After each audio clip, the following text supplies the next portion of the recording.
video, we're installing suspension. What's up everybody, welcome back to another video. This video is going to be sponsored by Hardcore Cycles. Be sure and check them out on Instagram as well as Facebook. And be sure to check out their site at hardcorecyclesinc.com, where they are your go-to spot for any of your motorcycle needs. They have parts to include but not limited to Sportsters, baggers, you have your older Softails, newer Softails. They even have parts for your Indian FTR 1200. So if you are an Indian out there, check them out. With that being said, if you go to their site, you don't see something that you are looking for, shoot them a message on Instagram. Let them know what you're looking for, that you weren't able to see it on their site, and if they can order it for you. Chances are that they will be able to. Again, huge shout out to Hardcore Cycles for jumping on board and sponsoring this video. Today's video, we're going to be swapping out our OEM shock on our 2019 FXLR Lowrider. For this install, you are going to be needing a small variation of tools, most of them being different socket ends, to include a ball Allen socket, which is going to come once you have to secure the compressor to the rear of your transmission, because it's a little bit of an angle and it's going to make it a lot easier. That way you're not really fighting it. And some of the other tools that you are going to be needing that isn't mandatory, but it will make this job a little bit easier, is going to be a motorcycle lift paired with a scissor jack. If you do not have any of these options, check out at least a scissor jack. You could even do your Harbor Freight motorcycle jack or a car jack, that you're going to position it near the rear tire. It'll help keep the bike where it's at and keep it from falling. You could also utilize a set of 2x4s. You're going to want it a little bit longer than this, so that way it goes across the frame and then just stack them. You can get one long one from your local hardware store and then just cut it to size, and that will also get the job. It'll keep the bike level as where it's at. The height of this shock is going to be close to stock. That right now we're running a bunking shock extension on the motorcycle, so we're at about 13.25. It says it's a 2-inch lift, but I didn't see that much of a difference, and this is going to be around 12.5 inches for your height. The cool thing about this shock is that you have adjustability, and it's numbered 1 through 6 to help you figure out your setting at a number level, and it has a notch on the top of the eyelet here. You can set it to where you like it. You can have it stiffer or a lot softer of a rebound. And then in your box, it includes all the tools that you're going to be needing. This is going to go on to our hand control housing. You have your air hose. This is going to be what you're going to do near the end.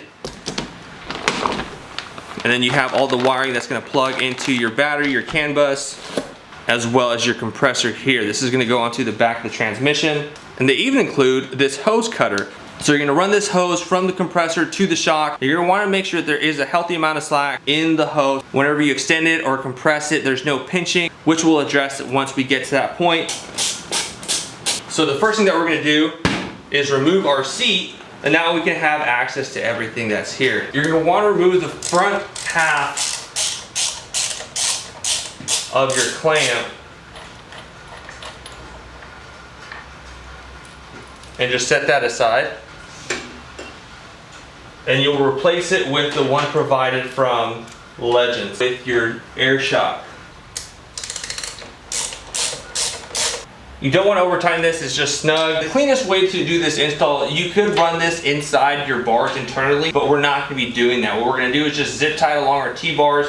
It may look a little sloppy, but we also have the fairing to hide it. That's another reason why you want to get a fairing. And then we're just going to run it underneath, and what we're going to do is lift up the tank from the rear and slide it all the way underneath, so that way we can plug this into our compressor.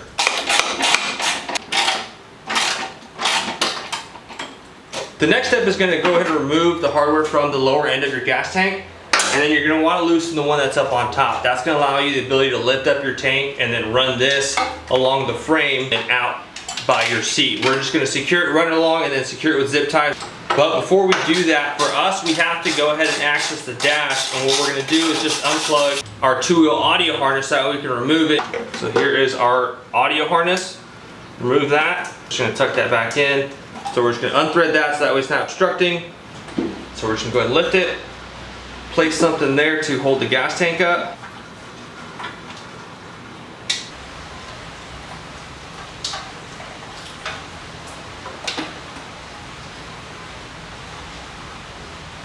Once you've ran it along your frame, we already have a zip tie here that we're using to secure other items on our bike.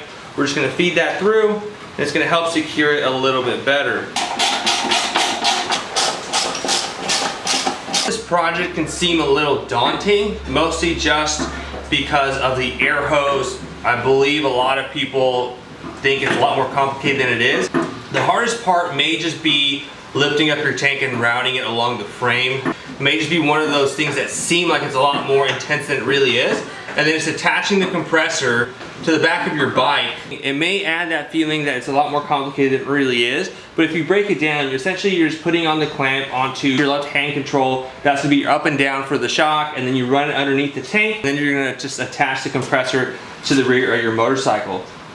Now, one of the things that you do want to do is going to go ahead and remove your main fuse from the opposing side of your battery box, and that's going to help prevent any shorts if you were to accidentally ground something out. That may be another portion where if you've never done anything like this to your motorcycle, it may add to that complicated factor. We're going to go ahead and continue moving on and attach the compressor. The following step is going to go and remove this plate that sits on top of your monoshock. And go ahead and use a 7/16 socket, and then this small Torx bolt is going to be a T27. It's the same one that you use for your hand control clamp. So that comes out.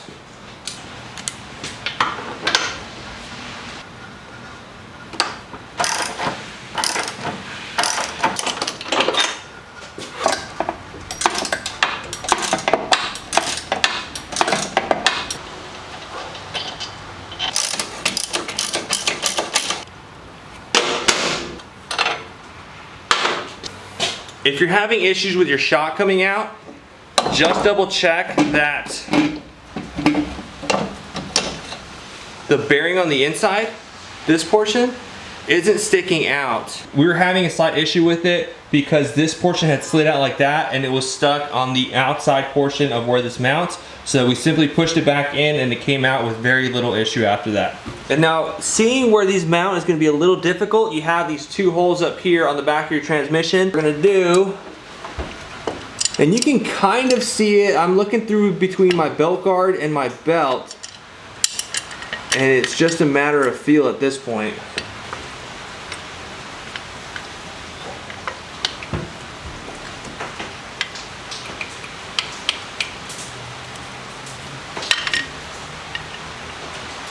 When it comes to this portion, trying to secure the compressor onto the back of your transmission was to first thread it to the back of the transmission with a shorter 5/32 Allen socket. That way you can get in there, turn it by hand, and that way you get the screws in there and set. The next easiest way to do it is going to be with a ball Allen. And on the one on the clutch side, come at it from the brake side, so that way you can come in at this angle, get it and tighten it. And if you can't get a good purchase on it, what you'll do is you can use a smaller wrench or just a crescent. It's a weird angle, but we were able to secure it and hold it and then tighten it to that point. And on this, and as for the brake side screw, we just attacked it from this side as well. We got it, and then we used our crescent to get a good purchase onto the Allen bit, and then we turned it by hand. It's a little frustrating, but just stay patient, get with it, and get a good purchase on those screws so that way you don't strip them. Again, a ball Allen went a long way on this one. Now, before moving on to the next step, what we're gonna do is pull our main fuse. So there's your cover, and then this orange one that says 40 is gonna be your 40 amp main fuse. Unplug that, and now your bike is good. You won't be able to blow this fuse. And then proceed to remove this battery cover. And then you're gonna have to remove your negative cable in order to remove your battery box. So there is our battery cable screw.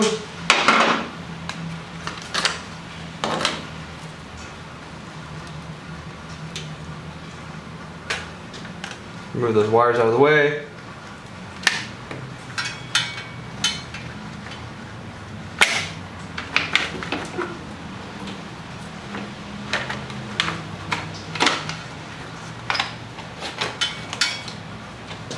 And then you're just gonna grab your plugs that come with your shock. So you have your positive, negative, you have this other connection that goes to your compressor, you have your relay, and then this is also gonna go to the compressor on this end. We plugged in our positive cable. Here we have plugs that are gonna go into our compressor. What we're gonna do is run it along the side of the battery and then just follow the rear brake line, and we'll run it underneath the frame. And we're gonna zip tie any of the slack that we may have just to clean up the wiring. And in order to plug in the negative cable, you're gonna have to reattach your battery cover.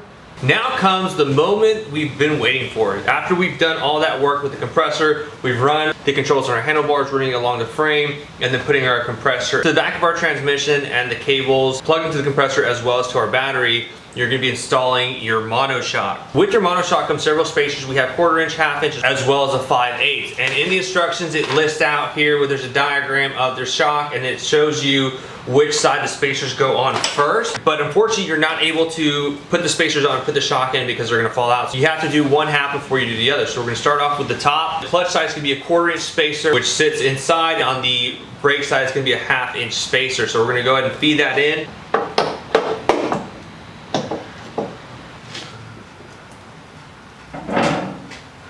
And then for the rear, it's going to be a 1/2 inch spacer on the clutch side with a 5/8 spacer on the brake side. It's going to be the same process.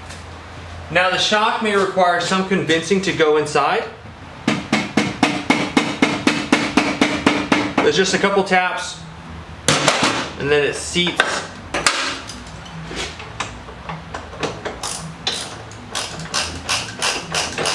Now you're going to want to torque the bottom one first, followed by the top. So that's gonna be 70 to 75 foot-pounds, then we're gonna do the top, followed by tightening down the pinch bolt for the lower shock bolt, and that's gonna be approximately 10 to 15 foot-pounds for torque. So we still have some of our excess cable here. You have some green, red, and yellow wiring, same as the one that goes for the hand controls up top. And what you can do is just run and plug these together and then just address the excess wiring. So next you're just gonna wanna grab your hose and plug it into this hose socket. So now it's secured, you can pull it, and then you're gonna wanna guide it up through the frame. And the one thing that you don't want is for it to be getting caught in your chain or your belt. So when you route it, you can zip tie it at some points to keep it from ever making contact with those areas. And then it's just a matter of running your air hose in a most optimum area.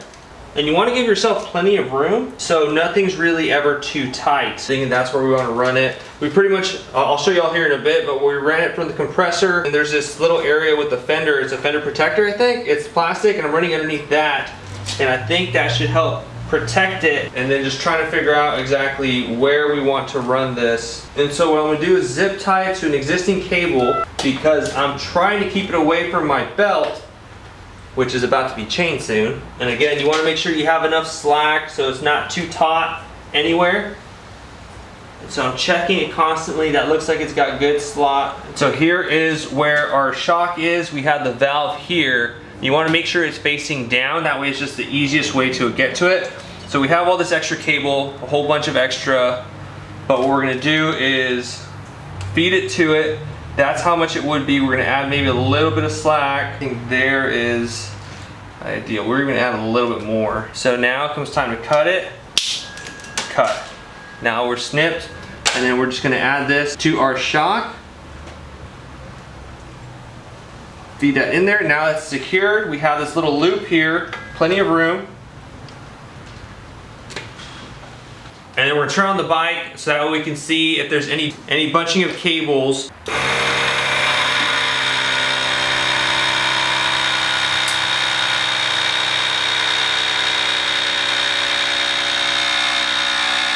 So it's fully extended. And now we're just gonna go ahead and drop it.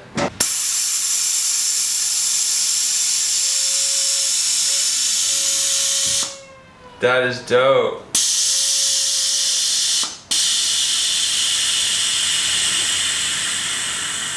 So all the air has been let out. Now we're just looking, this is the line for the hand control. It doesn't look like there's any bunching. The cables look good. We're gonna go ahead and give you all a close up here in a minute. But the only thing with this is that it's gonna sit on top of the plate, and then we'll zip tie that so that way it doesn't find its way down. So fill it back up. I'm checking all the lines. That's good. There's no, it's not going to catch anywhere. Just double checking the feed so that way it's not near the belt. Okay.